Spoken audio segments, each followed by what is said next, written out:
So today we've got with us Heide Brandes, one of our freelance journalists. Good morning. She's going to be talking to us about some of the stories that she's worked on this past week. And there have been a lot. This was a very busy week for news, if you hadn't noticed. Yeah. And everything from travel to the legislative issues to this big investigation into Kirby, and it's just every time you turn around there was a new story this week. So a lot going on. Yeah.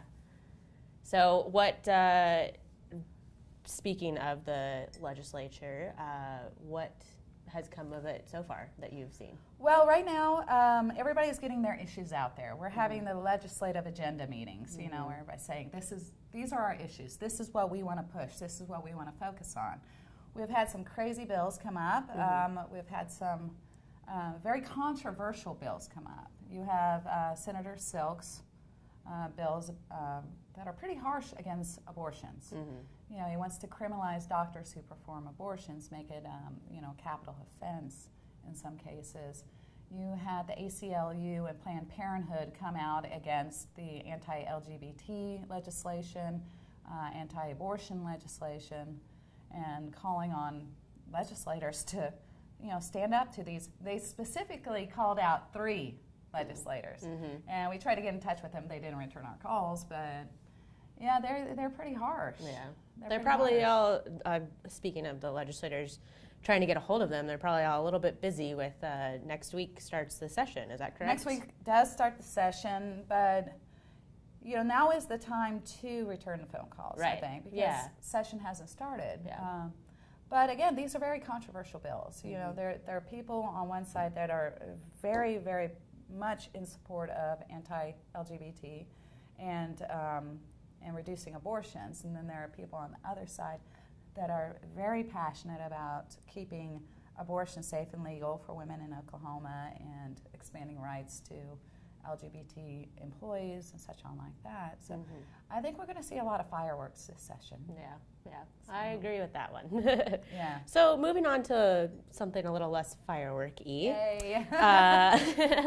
You we got published your Small Town Matters piece where we generally throw a dart at the map of Oklahoma, and once a month we travel to these small towns around Oklahoma just to discuss what's going on in these places, take a lot of cool photos. Oh, yeah? So, speaking of great photos. Well, I was lucky. I had a very good friend of mine. Her name's Susan Drago, and she's an amazing photographer. Yeah, and she and I have a love of old, abandoned, forgotten places.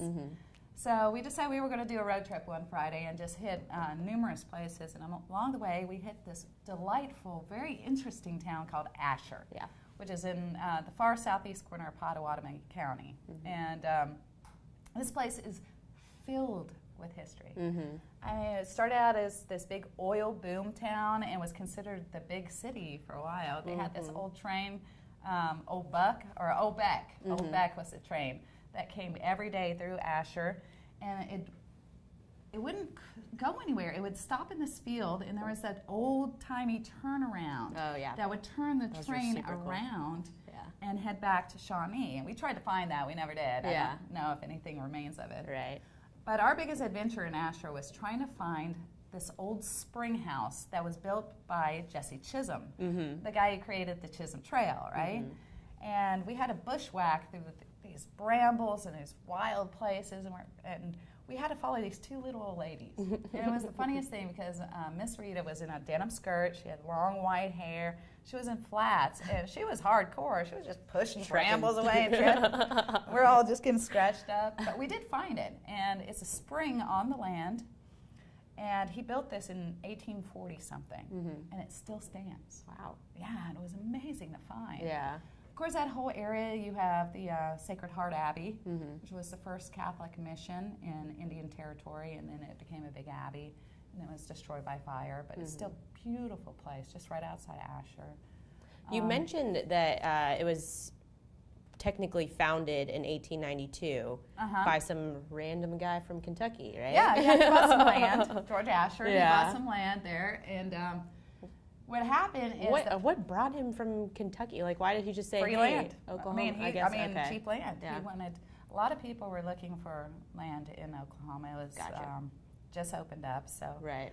it wasn't officially opened up, but Yeah. he came.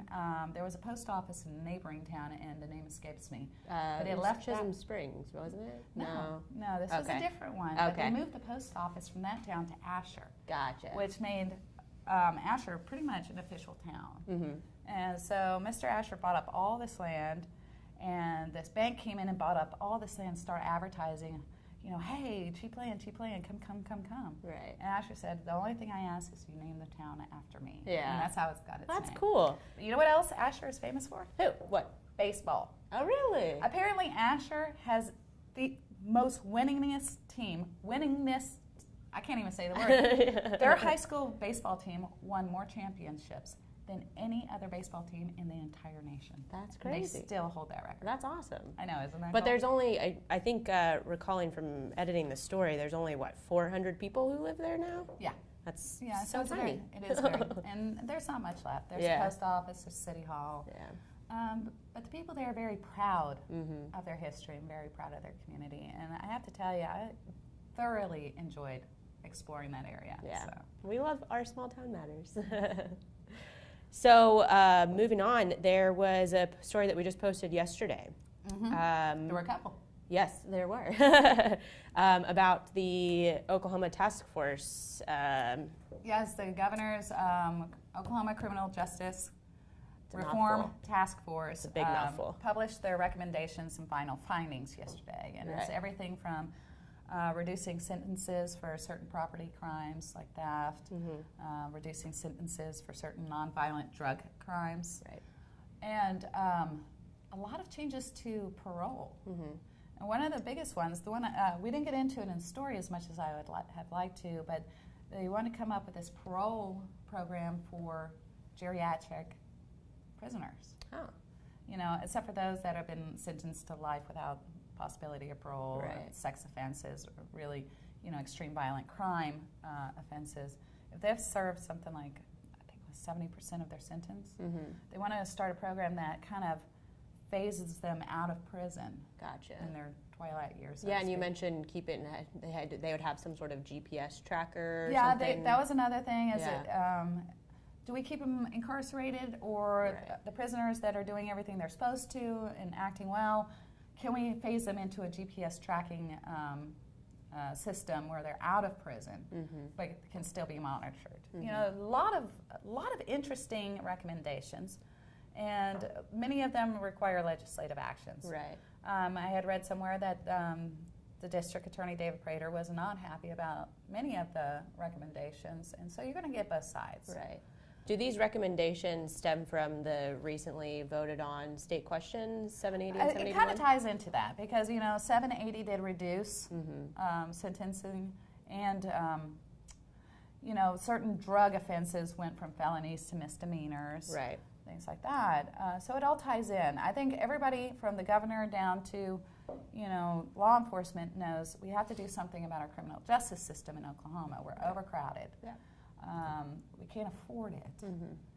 It's either this or build 3 more private prisons, to incarcerate people. Oklahoma still holds the distinction of incarcerating more women than anybody else in the nation.